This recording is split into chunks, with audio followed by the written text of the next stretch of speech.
সাহেব জি 2 মিনিটে নাকি 4টা মেশিন বিক্রি করে দিছ আজকে। এই তো আল্লাহর রহমত, আল্লাহ কুদরত করছে, আল্লাহ স্বয়ং সাহায্য করছে, এই কারণেই পারছি। আমাদের দ্বারা কিছুই হয় না, সবই আল্লাহর দ্বারাই হয়। দেখছিলাম অনেকক্ষণ বইসা ছিলা, সারাদিনই কাস্টমার আইসা 3টে নিয়ে গেছে। এখন আরেকজন ভাই আবার আসছেন, যেমন আরেকটা নেওয়ার জন্য। এই ভাইয়া কিন্তু সকালে দেখে গেছেন। আচ্ছা হ্যাঁ সকালে সকালে না বলতে দুপুরে। আচ্ছা বুঝতে পারছেন, ওনাকে আমরা দিয়ে দিতে চাইছি, অনেক অনেক রিকোয়েস্ট করছি যে ভাই নিয়ে যান, উনি তখন নিবে না।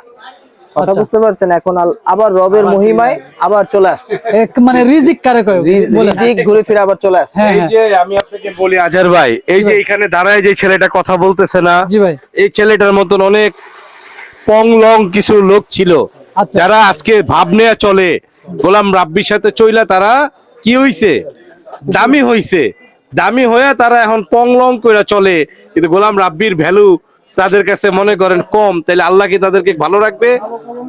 ভালো রাখবে ভাই না ইনশাআল্লাহ। যারা কৃতজ্ঞ বান্দা, যে বলে বান্দার প্রতি যে ব্যক্তি কৃতজ্ঞ না, স্বয়ং আল্লাহর প্রতি সে অকৃতজ্ঞ। কারণ বান্দাই তো বান্দার উপকার করবে, এটা আল্লাহর system.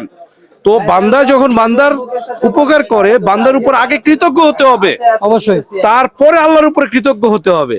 Okay, thanks for watching. Wahidul Islam Nahid ও আগে যাচ্ছে, সাপোর্ট করতেছি আজকের এই দিন পর্যন্ত। আগামীতে দেখবেন এই ওয়াহিদুল ইসলাম অনেক বড় হবে ইনশাআল্লাহ। বলো ইনশাআল্লাহ। ইনশাআল্লাহ।